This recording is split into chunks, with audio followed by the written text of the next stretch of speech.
Where your first question was to go, Jason, even though I wasn't. Thank you so much, buddy. All right, joining us live now and exclusively on the NFL Today, replacement official Lance Easley, who was breaking his silence for the first time. He made the controversial touchdown call at the end of the Green Bay-Seattle Monday night game some 2 weeks ago. And Lance, thanks so much for coming to talk with us. So Lance, talk about what your officiating background is. My background started when I was in college at UCLA.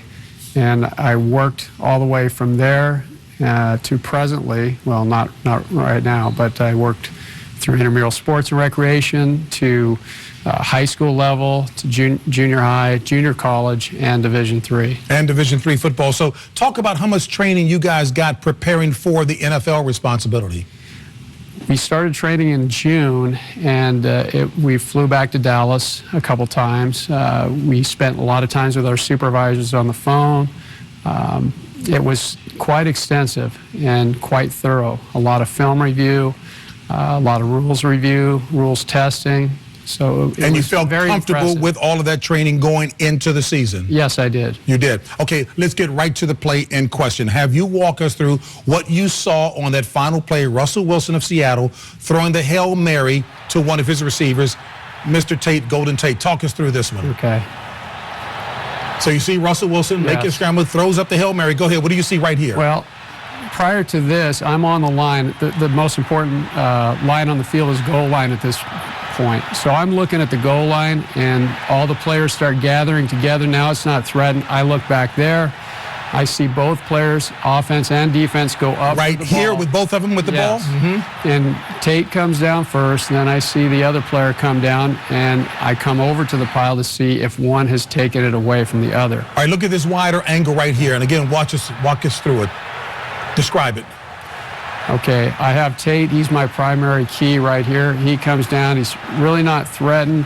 The other receiver comes into the picture, the goal line. I'm concerned with that. Now the ball goes up, and the players start to gather. As they gather, I have to go to the ball and to the play, bring it to the ground, come over, look down to see who has possession. Both players had possession at that point. They were wrapped around that thing like a meatball, and their arms were like spaghetti. So as you processed it, there was no doubt in your mind, it was simultaneous catch and a touchdown, a tie going to the offense? No, not a doubt. Why didn't your other official, Derek Rondon, why didn't he signal touchdown? Well, I had the play the whole way. That was in my Your area. call? Yes, it was. And he went up with stop clock, which is another signal, give us the opportunity to discuss it. However, I had come to the conclusion that's what we had. And you've played this over in your head, I'm sure, 1,000 times. Absolutely, no question, still a touchdown in your mind. Yes. Did the league say anything to you afterwards in terms of not talking, discussing that play at all? Any conversation with the league? No, just the communication with the media was curtailed while we were under contract, and now that we're outside of that, I can discuss it, but I will still keep private a lot of our...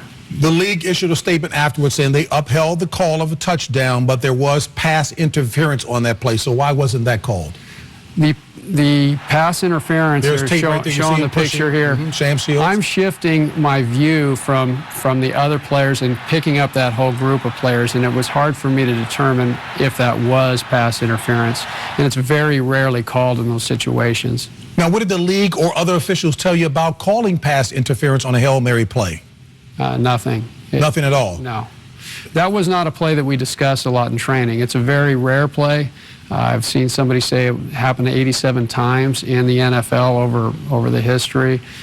Most of our training was offensive pass interference, defensive pass interference, illegal contact, defensive holding, scrimmage kicks. But not that. Different plays, no. We really didn't spend a lot of time, and there's not a lot of film on Hail Mary plays. And again, you've made it definitively clear you stand by that. In terms of protocol, most times the referee would come over and talk with you guys if there are two separate calls, you signaling touchdown, Mr. Rondon signaling, stop the clock. Why didn't the referee come over to have a conference? Well, the stop clock signal doesn't indicate incomplete pass or a touchback. It did not indicate either one of those. The touchdown play after I went up with it is going to stand. That's the end of it.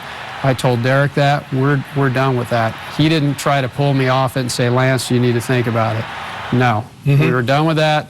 And then Wayne went to the went over and went to the camera and went to replay. We knew it would go to replay because under 2 minutes, all scoring plays are going to go there anyway. Certainly that week, and you've lived this, that week you were arguably the most vilified man in America. I mean, the amount of vitriol and antagonism being spewed your way was just pretty intense. Incivility, if you will, in the public arena. How did you and your family deal with all of that? Well, one thing I want to say is that I wanted to come out and let people know I'm okay, that this is a part of the deal. Officials, the guys that are out there now, any official, we understand that going in. It's not a popular place to be in to begin with. I'm very supported by my family, by my church, by people in the community who know me and have known me for years. I'm a former college coach. I've been involved with the game since I was a child, and people know that I'm a person of character, and I did the best job I could. Any comment from Seattle or Green Bay or other players, anybody since then contacted you, said anything at all? No, not at all. Do you think you guys, replacement officials as a group, were placed in an untenable position from the very beginning because you would be up under a harsh spotlight? It was a very difficult situation. It wasn't like a win-win. It was a difficult situation. We all took it on. We were concerned about the opportunity for other Americans to be working during those 7 weeks. You think about the jobs and people taking the tickets, the restaurateurs, all those people. And by trade, I'm a small business banker. I want to see our economy grow. I went out and did my job. I'm a football guy. And I'm very pleased and happy and enjoyed the whole ride. And although you've stated it very clearly to those who say you robbed the Packers, your answer is? No. Did not? Not at all. Would you do it again? The NFL officiating experience, and given all that's transpired and the fact, heartbeat. In a heartbeat. Yeah. Why, Lance? Because it was enjoyable, and it was exactly what we all like to do as officials. We like to work the best game at the highest level. And there's not an official out there that would say any different, that they wouldn't want to have that opportunity. And I know you didn't want to talk at all coming into the studio or any place else, but you broke silence because? Because you called me, JB, that's why. Okay, fair enough. I'll take that one as well. Hey, Lance, thank you so very much for joining us. We appreciate it. All right, folks, still ahead on the NFL today. It's become one of football's best rivalries, a showdown between Peyton Manning and Tom Brady. They're heading to the Hall of Fame, but will either make it to another Super Bowl. We'll preview round 13 of Manning versus Brady coming up.